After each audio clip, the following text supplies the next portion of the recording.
Hello again, and welcome to Winning with the Wrangler at Dick Powell's Leadership Corner, brought to you by Earth, Wind, Fire, Water Training and Development, where our passion is building leaders of today and tomorrow. The information on today's program was gathered from many different places and many different people. If you hear yourself in our conversation today, remember, it is not all about you. You know, it amazes me I have to do that every week and put that on there just for everyone to hear. But we've had some interesting conversations with people who really believed I was out to get them. Well, the leadership wrangler just doesn't do those kind of things. Just don't believe in it. But today, we're going to look at some things that I believe that will help you change the course in where you're going and how you're going to get there. We're going to look at this thing called Forward March. And I called it that because these are some things that, as a leader, we need to do for ourselves. You see, these are things we can do for ourselves as well as encourage others to do it for themselves. Now, one of the things that I really am concerned about is this, that you think that I know everything. And I guarantee you I don't. Let's get going on this. First of all, leaders, this is one thing we need to really impart in ourselves is we need to believe in ourselves. Now, the best way to be able to believe in yourself is to become prepared. And that means being on top of what you're doing all the time. It also means staying on top of the most current things that you've decided that this is going to be your career. So you're going to have to be on all the time. Now, that doesn't mean in your downtime you can't do something fun. But I'm going to encourage you, even in your downtime, to be able to pick up a book, pick up a magazine, maybe go to a lecture, maybe go somewhere and hear someone speak about what your career has been you've chosen. But the big part is believing in yourself. And you can't do that without being prepared. So this is a good thing to pass on to those around you. I really think it is. The second one is that I live by high standards. Now, anybody that knows me very well knows that I live by a code. And my code was written as a young person and hasn't really changed all that much. You see, I was very fortunate to grow up in a family that believed in the scouting way. And the 12 points of the scout law really became my code of ethics, my morals. And it's what drove me. But I've noticed since then, in my years gone past, that I'm one of the few who can really tell you why I live by those 12 points and what they are. So when I go around and I speak to other leaders, I always ask them, what is it the code you live by? What is the values? What are they? Can you tell me? Can you write them down? And I've found that the leaders who can are leaders who I want to be around with. And I want to be with them. They're people I respect and I want to share with. I want to be around with. I want to work with because we share some of those common values. But this thing of I live by these high standards, you see, I set them very high for myself, and I would hope those around me understand that, yes, I hold myself to them. I hold myself accountable to those high standards. I won't tell you that I hit them all the time. There are times I've slipped backwards and have had to really been pulled in. Thankfully, I have Miss Robin who is really good at that. But we need to always think about who's watching us, who's listening to us, what do they hear? Do we walk the talk? Do we say one thing and do something else? That's really where the rubber hits the road. Now, we're going to jump on to this number 3 because I believe it is something that I learned a long time ago, and I've tried to do my best, and that's the way I wrote it. I do my best to treat others as I wish to be treated. You see, I truly believe that people become patterned on how they treat you, on how you treat them. So I do my best every day to show someone the kindness. Reach out and say hi. It doesn't take much. You can even just give a smile. And that's sometimes all it takes. But this thing of doing my best to treat others, you know, it doesn't take much to be kind and courteous to people. And in today's world, a simple word of thank you, can I open the door for you? You know, those are simple things that we take for granted. How we talk to one another, do we talk to one another in a civil manner? Do we use words that we both understand, or do we stoop to using vulgarity? That's one of the things that really kind of bothers me in today's world. Vulgarity has become such a commonplace language that even youngsters are using it all the time like it's no big deal. And I have to tell you that I'll still correct them in the middle of the street. Doesn't bother me a bit. Because it does not show that kindness to one another. So just take and be nice to one another. Treat others with respect. That's all I'm saying. Number 4, I understand how precious time is. Both my time and your time. Today, I had a call from a gentleman who said he was going to call me back at precisely 4 p.m. to finish a conversation we were having on an interview. At 4:10, I called back and found out that he was no longer in the office. And he might call me tomorrow. Now, I'm going to tell you what, when we finish this interview, it's not going to be real Jim Dandy, is it? Because you tell me one thing, you did something else. That really kind of sticks in my craw, if you all know what it means. So my time is very important. Now, here's a question that you need to ask yourself. What are you worth? What is your time worth? Now, if you think you're only worth $1.25, well, that's okay. You're worth a cup of coffee. But if you think what you have to offer or what you're putting in front of someone else is worth more than that, you might want to consider how much time that you're going to allot them, and they need to consider how much time they're going to allot you. So when you get together, you need to take and make it important and make it happen. You see, that old saying that time is money and that kind of thing, well, it is and it isn't. To me, a lot of times, it's more important to build the relationship than it is to make the money. Because I can tell you what, if you build a relationship, the money will follow. No big deal. So think about that real cautiously as you start putting things together for yourself. Now, number 5, I will do my best to stay and see things in life in a positive manner. Have you noticed in today's world just how negative it is? Have you noticed you pick up the newspaper and there's not a positive headline, it's a negative headline.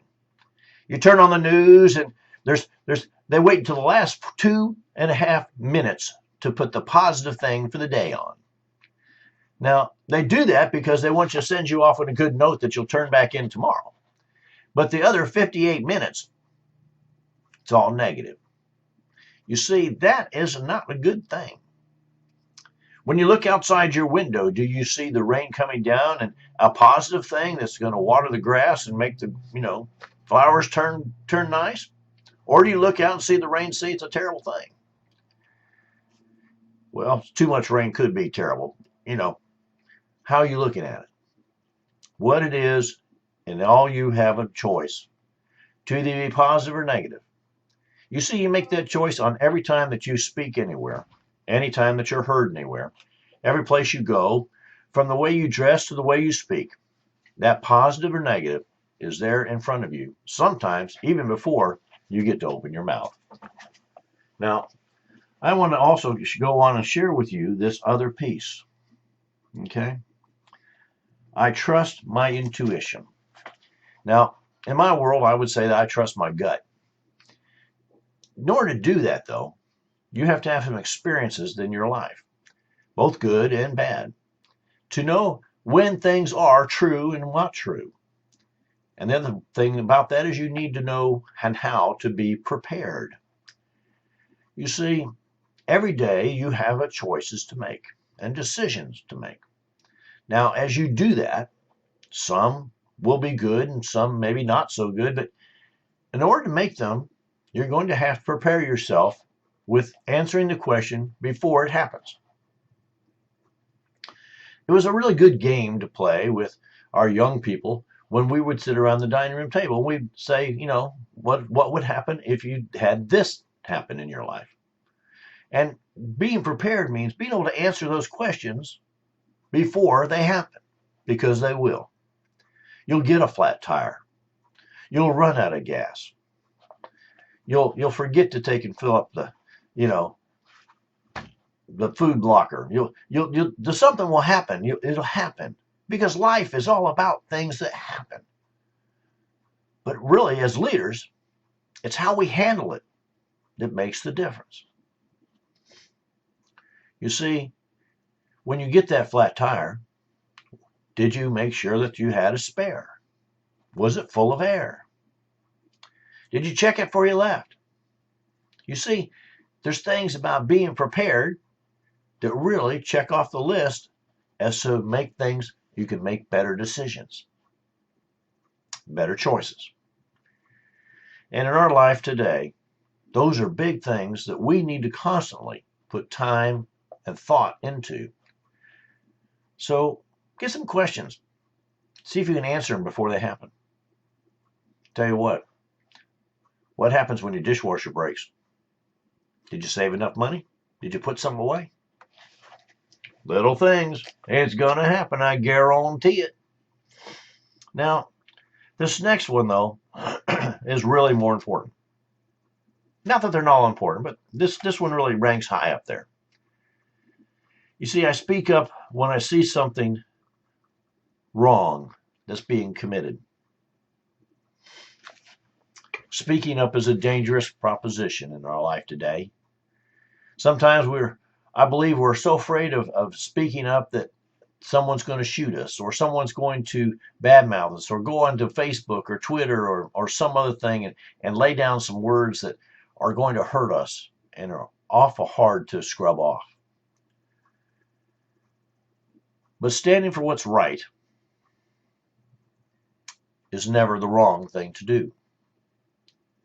If you see someone being belittled, yelled at, screamed at in public, in a place where it's not appropriate, well, it's never appropriate, is it? You need to speak up. If you see some things that are happening, you need to be involved. In our world today, in our nation, in our country, and in our cities, there are things happening every single day that people just simply stand and watch. We were out and about, and I watched a young man on a bicycle, and he was in the bicycle lane. The person in the car gave them no quarter, and were actually trying to make a right-hand turn and driving in the bicycle lane. The young man quickly jumped up on the curb and fell down. Well, he saved himself from being run over, and that's a good thing. The bad part is the gentleman who was driving the car, I don't think even saw him. So what are you doing when you're out there? Are you standing for what's right? Are you doing the right thing yourself? Because people do what people see, and people repeat what people hear. This becomes such an important piece as a leader. And you need to take and put that into your account.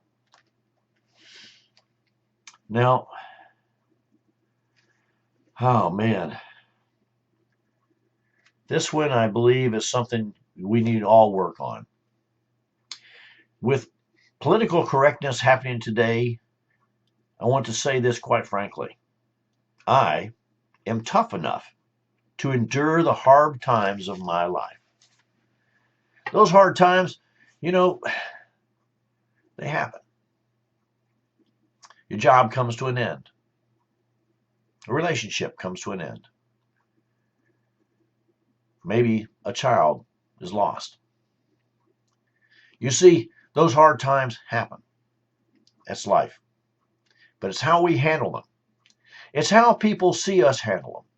It's how they'll handle it themselves. But the tough times can be more than that. It could be that people on the outside see a marriage that looks just great. It's the best thing that ever happened. But on behind closed doors could be an entirely different thing. You see, we don't often know what goes on in someone else's mind. But what we can do is we can be a good mentor and coach.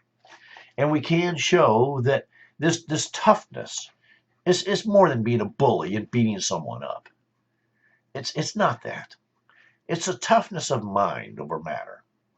Now, I know that people say all the time, but Dick, you got no mind, doesn't matter. Well, that's true, but the thing about toughness is being able to get up one more time than being hit down. In my life, I've been put down many times. And there were many folks who said that, why don't you just stay down, instead of getting back up? But here's the thing. Are you tough enough? The tough enough always comes from being prepared, my friends. Just so you know. I know you say, well, he says that every time he says something. Well, you're right, because it's true. If you're not staying on top of what you're telling everyone you're doing, if you're not staying at the top of your game, if you're not staying in there, how can you be tough? I've heard a lot of whiners. When the company started shutting down and making smaller, there was a lot of whiners. The ones who had stayed on top of their game really reached out and did some networking and found themselves new places, found themselves a new home. Because they had stayed on top of their career, they knew the new things that were happening and were able to slip right in. The folks who were just taking it day to day and never staying on top, weren't prepared, well, they started whining. I can't find a job. Well, you know what? Are you tough enough? You need to ask that question. And you need to ask that question to folks around you. This one is fun, though. I do my best to let others know they matter. Letting others know they matter can just be a simple, really, good morning, cup of coffee. Could be a personal note. It could be any of those things. You see, always remember, we praise in public, we criticize, or we talk about them, or we talk to them in private.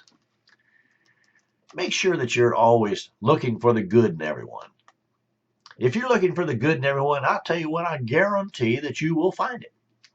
You see, every day someone does something exemplary, and they do something that's great, and they do something that's good, and all we have to do is take just a little bit of time and find it. And it won't hurt you one darn bit. It won't cost you anything, just to be nice. Imagine that. To be nice in today's world. Wow. Now, number 10 is a big one. I am accountable for my words and my actions. Now, there have been times when I've had to do some retracting of those words, and sometimes I've had to go apologize for my actions.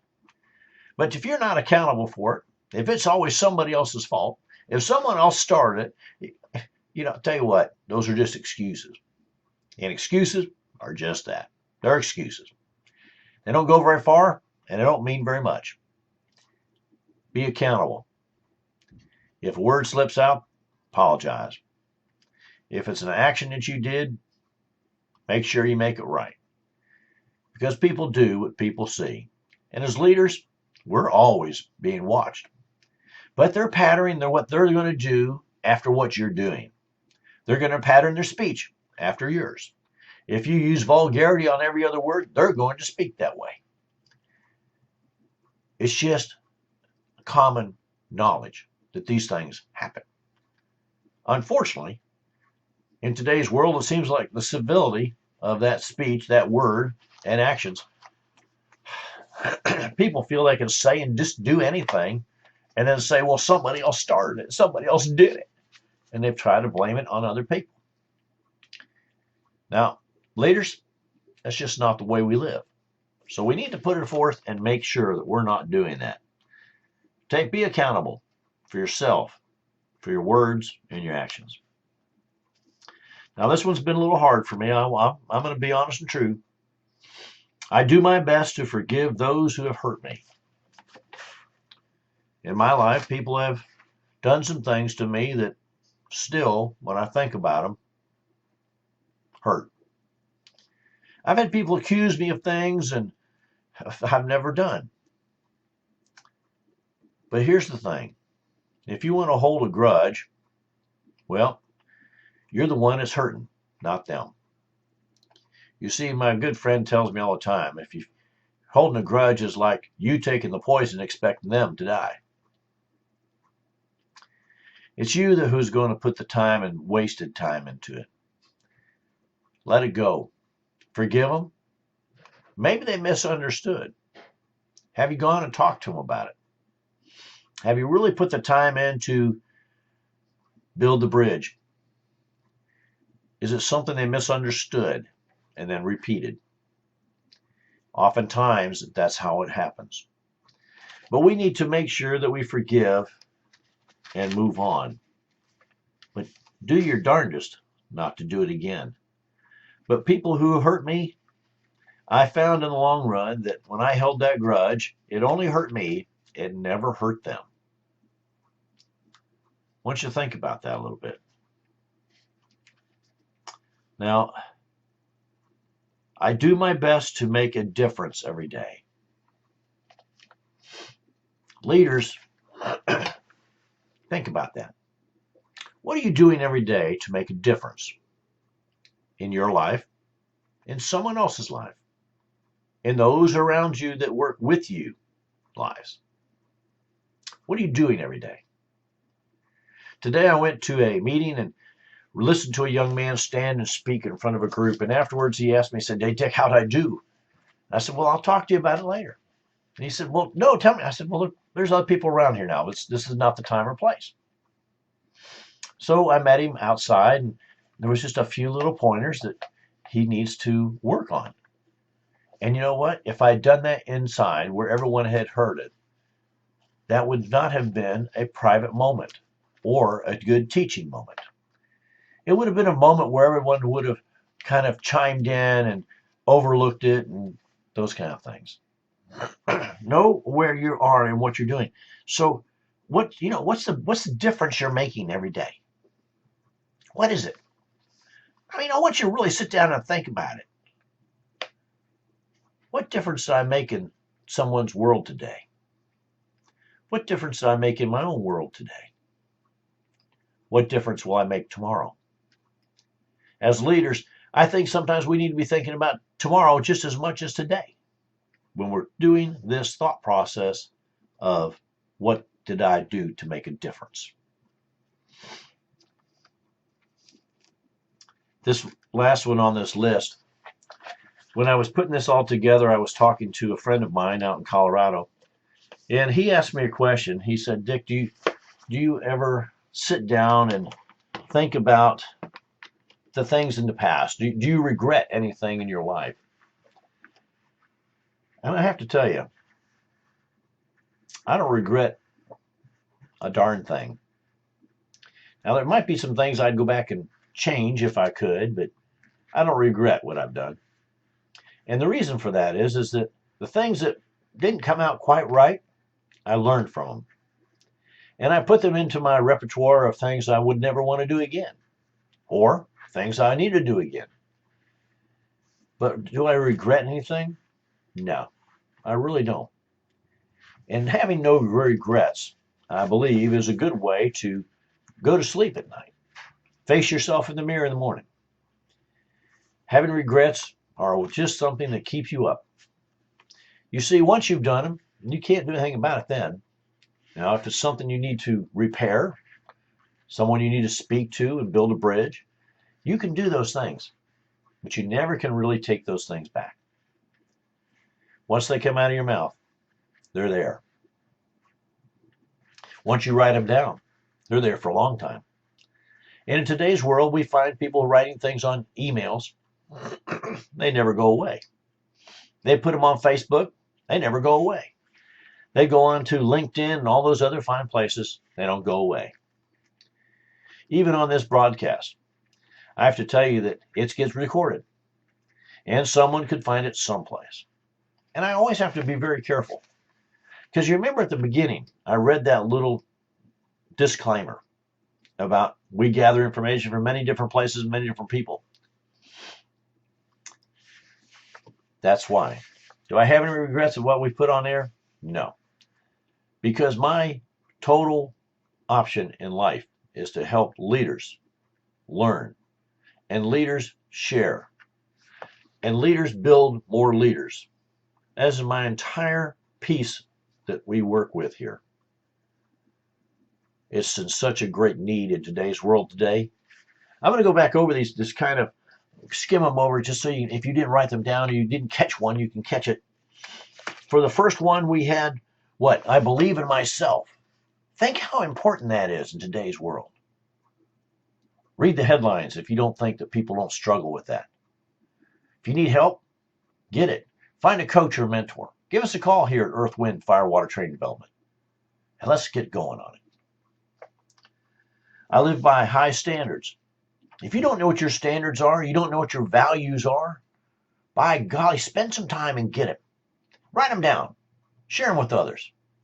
You'll be surprised what other people put value on that. I do my best to treat others as I wish to be treated. Sounds pretty simple, but we all kind of struggle with that, don't we? I understand how precious time is, both mine and yours. That's a big one.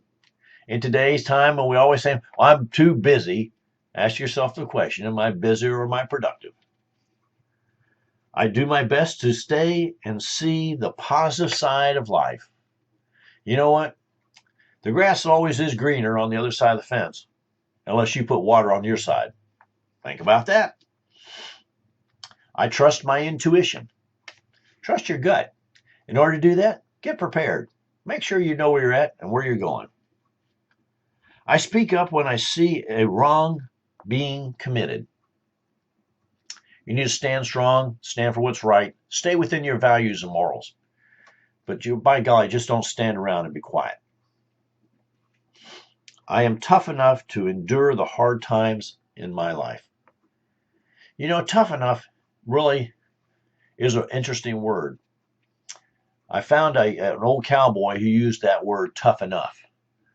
And it meant that he could get up every day, no matter how many times he got bucked off, he got back on. Are you tough enough? I do my best to let others know they matter. A handshake, a smile, a card, anything there. I am accountable for my words and my actions.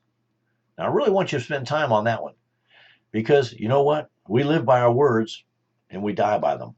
So make sure that you are going out there the way you should. I do my best to forgive those who have hurt me.